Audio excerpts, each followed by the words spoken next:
We are ready now in our study of this second sublecture to examine the lessons that can be distilled from this magnificent composition.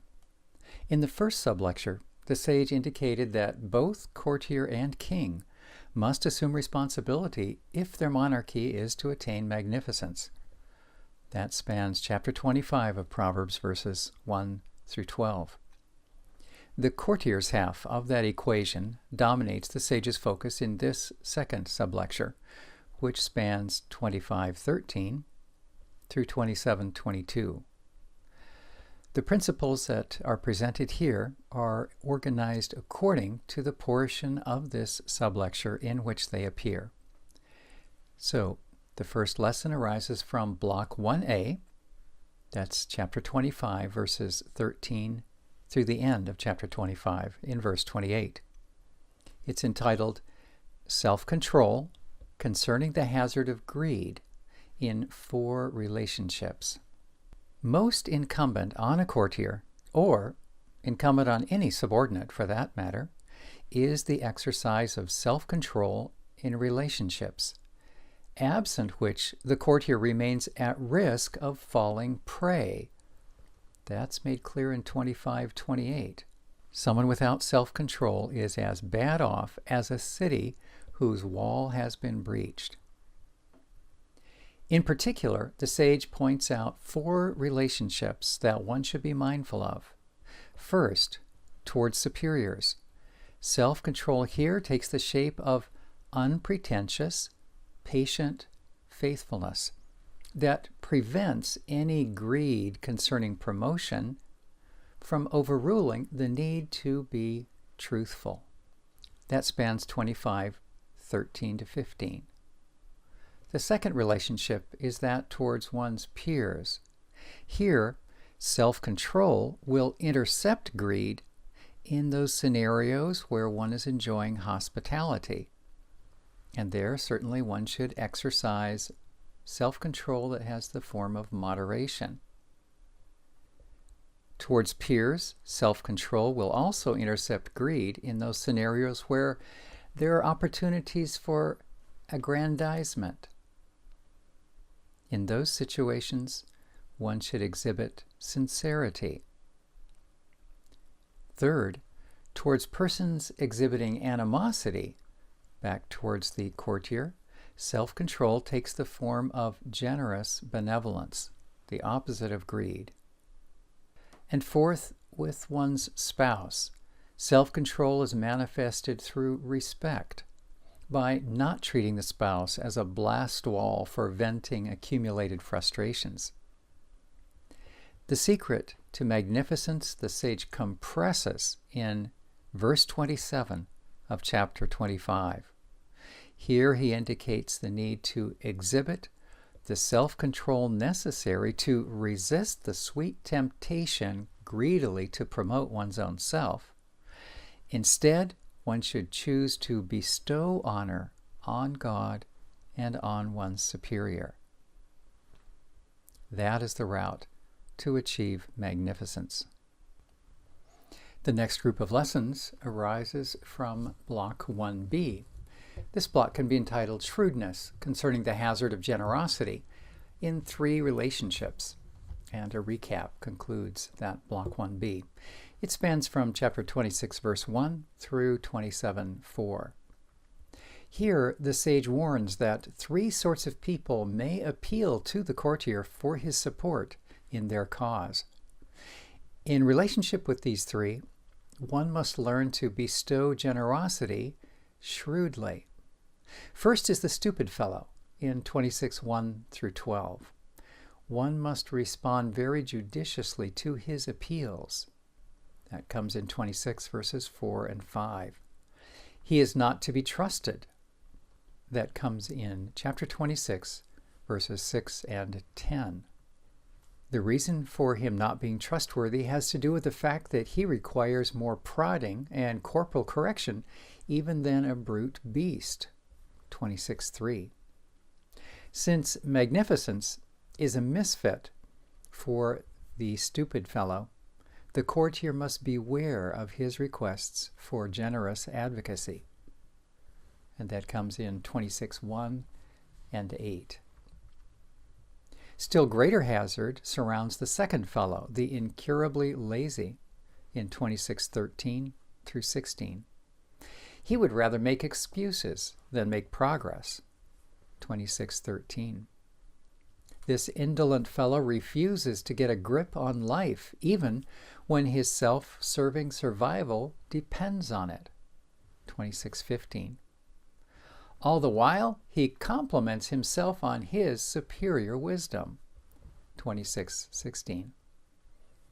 If he should appeal for help, the courtier must take care lest, through thoughtless generosity, he may merely be enabling and perpetuating cycles of indolence.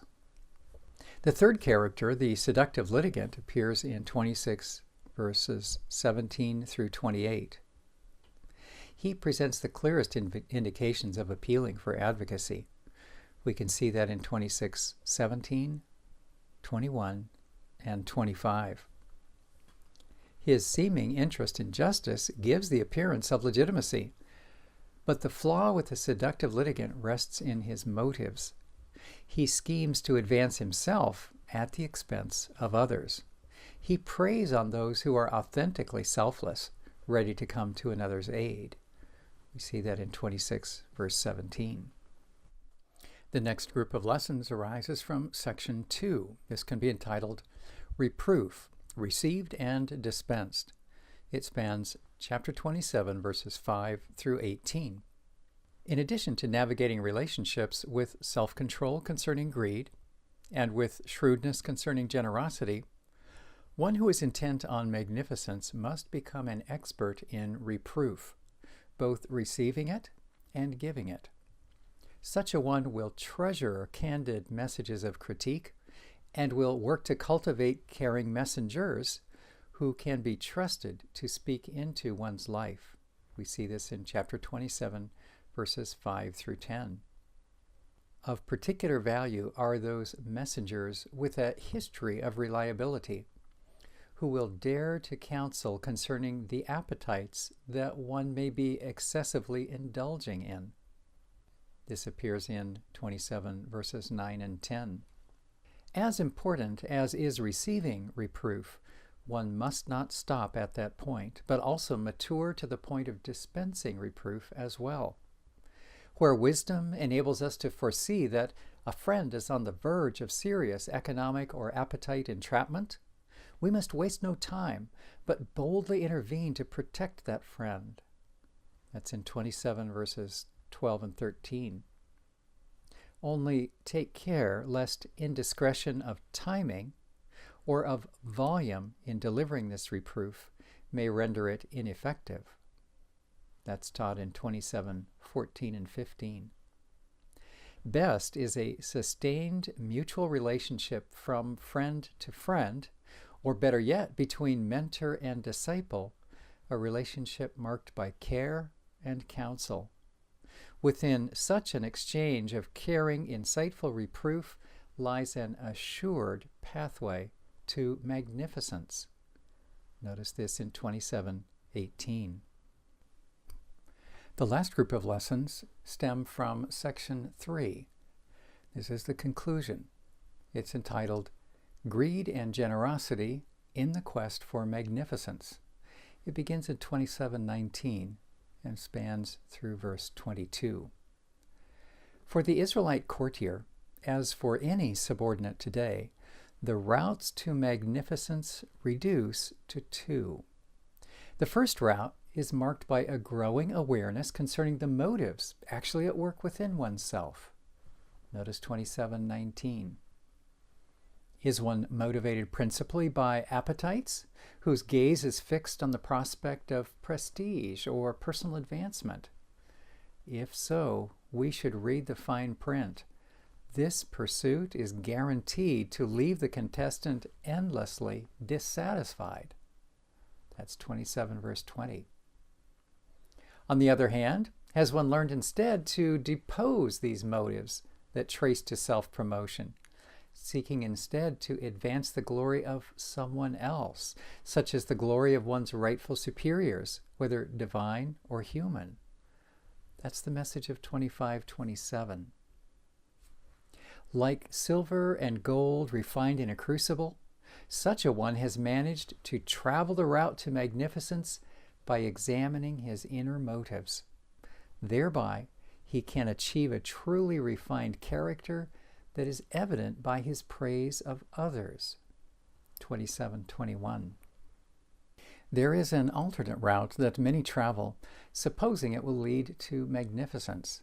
Travelers along this route stubbornly insist on clinging to useless chaff that prevents them from amounting to anything worthwhile. We see that in 27:22. They neither exert the control from within that is essential for improvement, nor will they respond to any amount of a reprover's discipline imposed from without. Needless to say, the magnificence that these travelers achieve will be as much a figment of their imagination as the supposedly superior wisdom of the indolent who refuses even to lift his hand from the food bowl to his mouth. And that's in 26:16.